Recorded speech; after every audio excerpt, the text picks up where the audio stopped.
In today's episode, Robert asks, I have a more basic question about B2B influencer marketing. My company manufactures specialty chemicals for a niche market. We know that companies use our products. We need influencers to help drive our sales more. I've been blogging for my company's blog and social media, Twitter, Facebook, LinkedIn, on behalf of my company, etc. What I really want to do is find influencers who can speak credibly about our products. Unfortunately, the people who would be the best influencers work in this space and are bound by NDAs and company policy to not talk about what they do. So given all that, how do I go about finding people who are influencers but who can also talk about our products, make these products better, or am I stuck since this is a highly regulated market? Good question. Not uncommon in B2B, because B2B, especially once you get down into specific niches, does have not as many influencers, and those influencers typically are, as you mentioned, locked down to some other company. So you have two choices here. Fundamentally, it's build or buy. The first choice is to build your own influencers, and it may be you, but it may also be other people in the company who are subject matter experts that you can use, and instead of focusing on building an influencer program, you're going to help them build their personal brands. So you're going to help them get published more, you're going to help them be prominent on the networks and in the places where they are most credible and have the highest reach. In specific markets, especially scientific, medical, and pharmacy markets, though the influence there may not be in LinkedIn, for example, although that's not a bad place to be. But it may be in scientific journals, it may be in books, it may be in academic publishing, it may be at conferences. For example, if you make chemicals that would be appropriate for, say, oncology, you may want to look at an event like ASCO, the American Society of Cancer Oncologists. And so you're going to build your own influencers.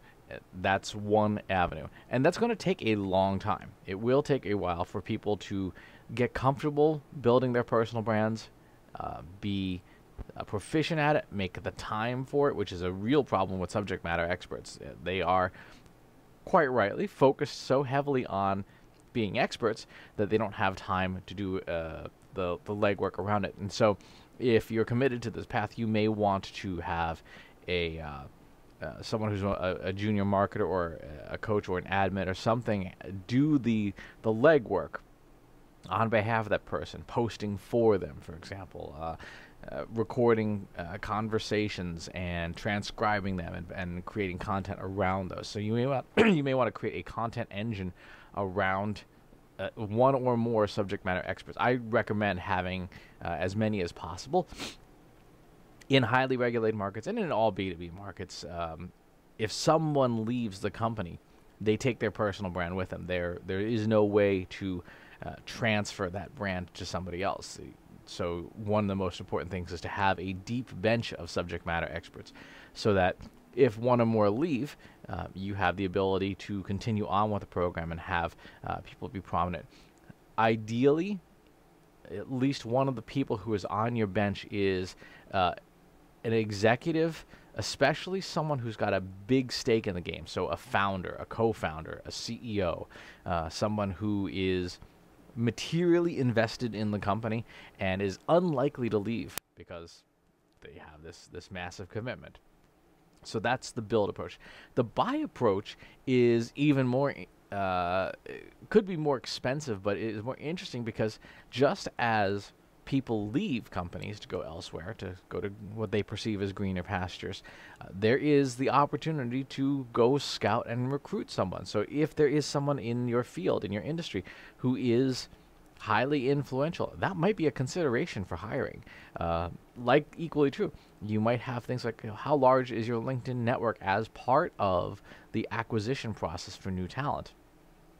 Now again, you might end up just grabbing true subject matter experts and then having a team of people around that person to help create and promote and things for them. But that's not the worst thing in the world to consider when you're hiring, is what kind of publicity priorities do we also want a high ranking or a highly visible person to have within the industry. And I would suggest when you do that, make sure that it is explicitly stated as part of the job description and perhaps even in their employment agreement that they agree to spend a certain amount of time promoting the company on your behalf and with clear requirements so that they know what they're getting into and you know what it is that you're likely to get. When I worked with a couple of pharmaceutical companies at a past role, there were folks who were legitimate subject matter experts, and they had speaking and publishing as requirements, the same as like a tenured professor almost. So they had to do a certain amount of work in order to maintain their status within that community.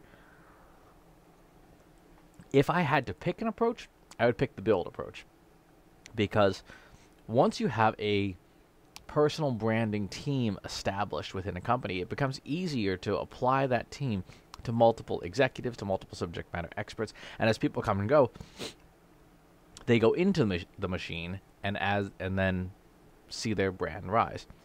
That machine also is in some ways a fringe benefit for employees. If an employee wants to participate, wants to promote the company, and wants to grow their personal brand, having that team of experts, or having that team of marketers who are skilled in building someone's personal brand be available is the way to go, because not only is it a benefit to the employees, but it's actually a disincentive for people to leave, because they know once they leave the company, once they lose that access to that team, the train stops rolling, right? They then have to do all that work for their personal brand. They no longer have someone doing it for them. So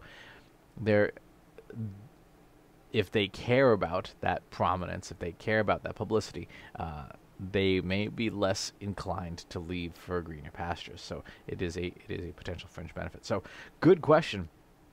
Challenging question. If you want to take a look at what a team like that looks like, go tune into some of the videos on Gary Vaynerchuk's YouTube channel. Now, he has a team of 20 doing his self-promotion, and so that's almost certainly going to be unrealistic for any initiative you start with, at least in the beginning. You're probably going to have one person, a more junior person in the beginning, but they can still fulfill the same basic activities, which is creating content. It's the standard content marketing format: create, distribute, activate, measure. So they'll create content on behalf of your subject matters, they'll publish it, they'll distribute it, they'll reach out to other people who are prominent in the space who are not competitors, publications, for example, and then they'll measure and provide updated reporting to the subject matter experts about what's happening with their personal brand. But that would be the start. Get somebody who's got a year or two of marketing experience, who can be trained and can learn things like crazy, teach them how to do personal branding on behalf of someone else, and then set them free and provide metrics for it. So, great question, Robert. As always, if you have additional questions, please leave them in the comments. Subscribe to the YouTube channel and the newsletter, and I'll talk to you soon. Take care. Want help solving your company's data, analytics, and digital marketing problems? Visit trustinsights.ai today and let us know how we can help you.